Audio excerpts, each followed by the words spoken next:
The surface of Mercury reaches 806 degrees Fahrenheit, and underneath that surface, in craters that have never once seen sunlight, there is ice. Billions of tons of it, ancient, preserved, still there. That should not be possible, and it is one of the least strange things about this planet. So when scientists decided they needed a closer look, they built a spacecraft specifically for it.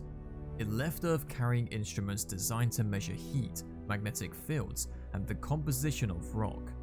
It traveled not outward toward the gas giants or the distant cold, but inward toward the sun, which is the harder direction to go.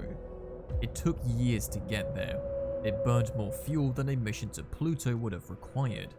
And when it finally arrived, what it found did not match what scientists expected. The surface temperatures were more extreme than the models predicted. The core was behaving like it belonged to a much larger planet. The ground was moving, and scattered across the polar craters in permanent shadow was water ice on a world where exposed rock reaches 806 degrees Fahrenheit. None of it fit. Mercury is the smallest planet in the solar system. It is the closest to the sun. It has been studied for decades and visited by 2 dedicated missions. By now it should be well understood, the way the moon is well understood, the way a simple thing becomes familiar once you have looked at it long enough. But the more precisely we have looked at Mercury, the stranger it has become. And almost everything strange about it starts with the surface. The surface of Mercury looks, at first glance, like the moon. Grey, cratered, silent, dead. For most of the 20th century, that is exactly what scientists assumed it was. A geological museum piece, a world frozen in time, unchanged for billions of years, with nothing left to say. That assumption collapsed the moment we got a proper look at it. Across the surface of Mercury, there are enormous walls of rock stretching for hundreds of miles. Some stand over 3 miles tall. These are not mountain ranges. They are not ancient volcanic ridges. They are called lobate scarps, and they are thrust faults, places where the crust has been physically pushed upward because the planet beneath it is contracting. Mercury is shrinking. Its core makes up roughly 85% of the planet's total volume. That core is slowly cooling. As it cools, it contracts. The outer crust has nowhere to go, so it buckles inward and upward, tearing open these massive cliffs across the landscape. Here is the part that changes everything. This process has not stopped. The scarps are geologically young. Some of them faulting appears to have occurred within the last tens of millions of years. On a planetary timescale, that is recent. Scientists believe Mercury is still generating small seismic events today as the crust continues to shift and adjust to an interior that is slowly pulling inward. Mercury is not a dead world frozen in the past. It is a dying world still in the middle of collapsing. And the shrinking is only one layer of what is happening to the surface, because sitting on top of a planet that is compressing from the inside, there is a temperature system so extreme that it is destroying the ground in an entirely separate way. Mercury is the closest planet to the sun. The instinct is to assume that makes it the hottest. It does not. Venus holds that title, and it is not particularly close. That fact alone tells you something fundamental is missing from Mercury, and once you understand what is missing, the surface stops making sense in a new way. Mercury has almost no atmosphere. What exists is technically called an exosphere, which is less an atmosphere and more a loose scatter of atoms near the surface that drift into space before they can accumulate into anything meaningful. There is no thermal blanket, no layer of gas to absorb solar energy, spread it around the planet, and retain it after the sun moves away. On Earth, the atmosphere buffers everything. It smooths the extremes. The difference between the hottest and coldest points on our planet at any given moment is something life can survive across. On Mercury, there is no buffer. The sunlit side reaches 806 degrees Fahrenheit. The moment that surface rotates into shadow, the heat escapes directly into space. There is nothing to trap it. The temperature drops to -292 to 806 degrees Fahrenheit, a swing of more than 1000 degrees happening on the same planetary surface, separated by nothing more than a line between light and dark. That kind of thermal cycling does something specific to rock. Rapid expansion when heated, rapid contraction when cooled, repeated endlessly, fractures material at a microscopic level. Over millions of years, it pulverizes the surface layer into a fine powder called regolith. The top layer of Mercury is not solid rock. It is loose, ground down dust, the accumulated result of being cooked and then frozen over and over for 4 billion years. Now consider that Mercury rotates extremely slowly. One full day on Mercury, from one sunrise to the next, lasts 176 Earth days. The sunlit side bakes for 88 Earth days before getting any relief. Then it freezes for 88 days. Then it bakes again. Each cycle grinds the surface a little further down. But here is where the temperature story produces something that should be completely impossible.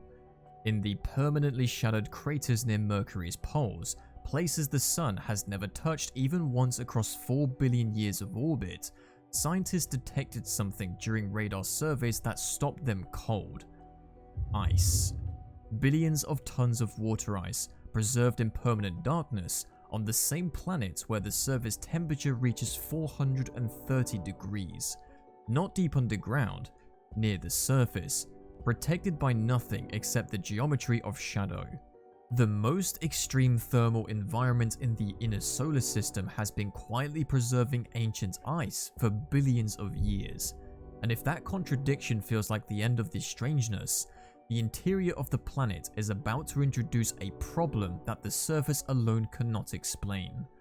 Mercury is the second densest planet in the solar system after Earth. For its size, that is deeply abnormal. Mercury is only slightly larger than our moon. Small bodies lose internal heat faster than large ones. That is not a theory, it is thermodynamics. Mars, which is significantly larger than Mercury, has been geologically dead for hundreds of millions of years. By every standard model of planetary cooling, Mercury's core should have solidified long ago. It should be a completely inert iron ball inside a quiet rock. Part of it is still liquid. Scientists confirm this by measuring something subtle. As Mercury orbits the Sun, it exhibits a slight wobble in its rotation. The precise character of that wobble is only possible if the interior contains a liquid component.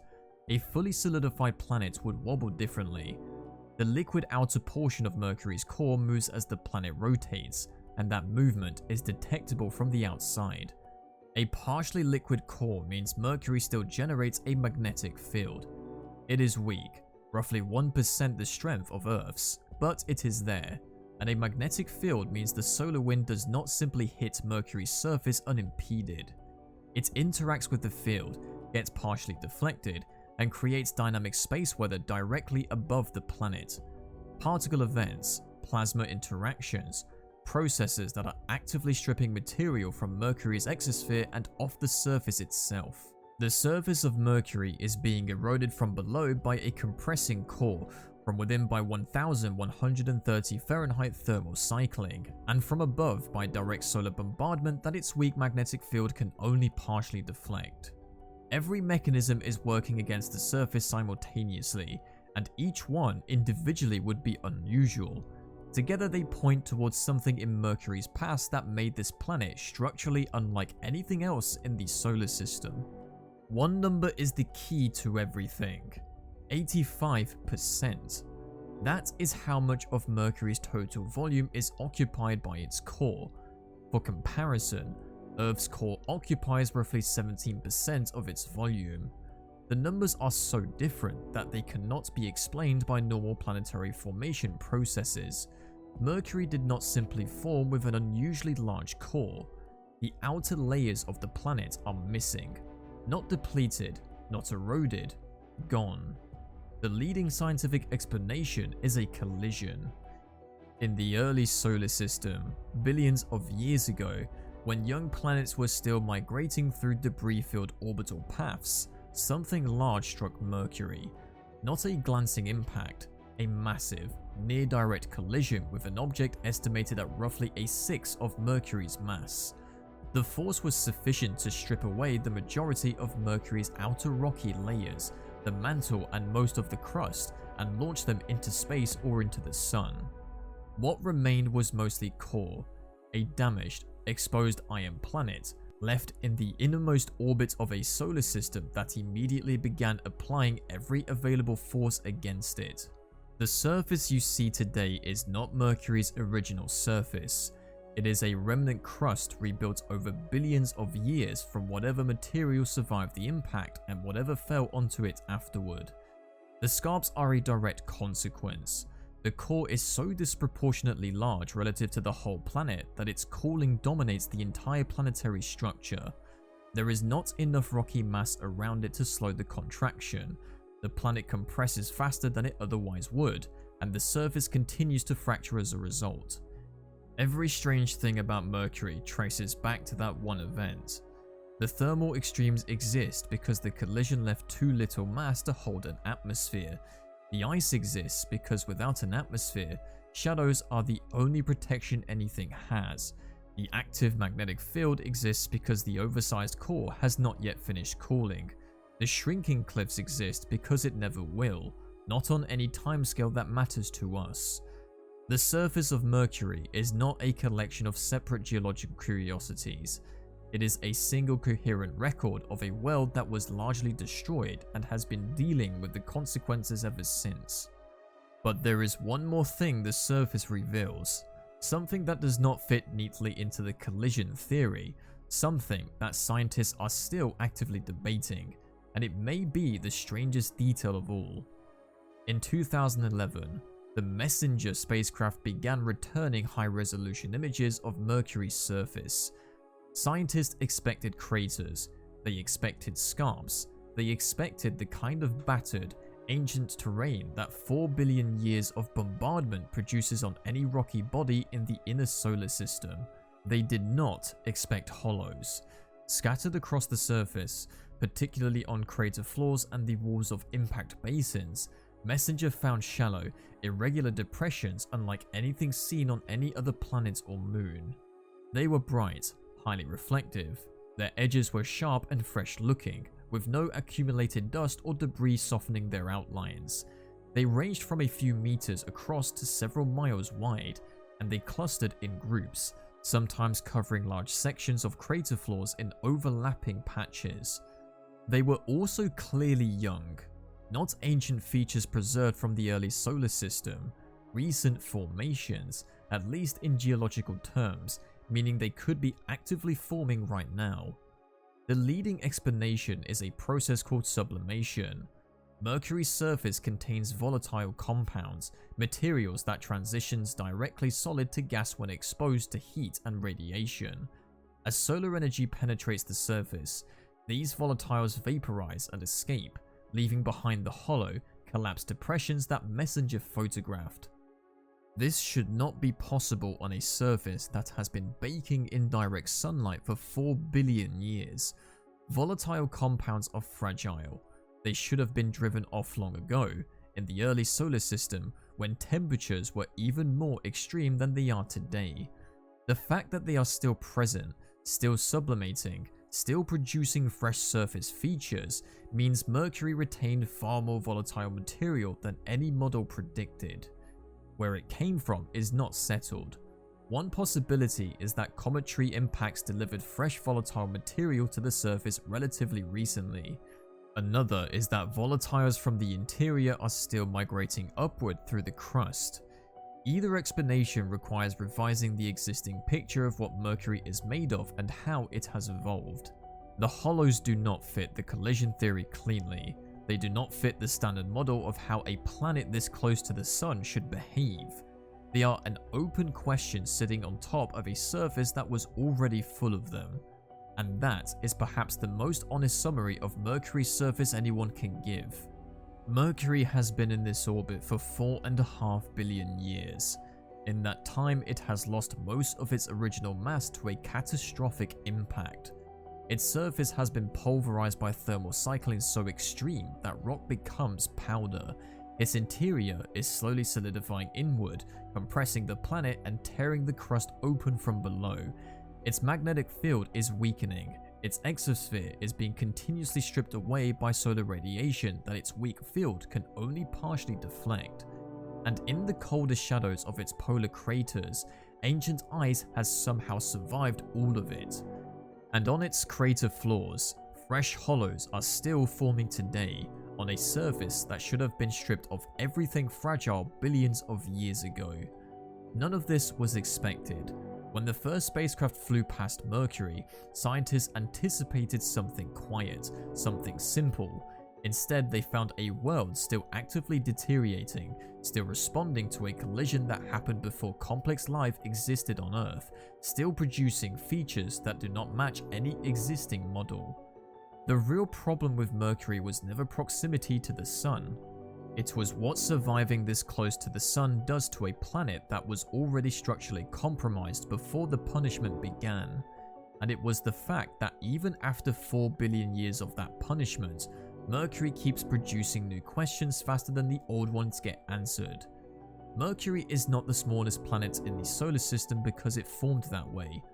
It is the smallest because most of it is gone.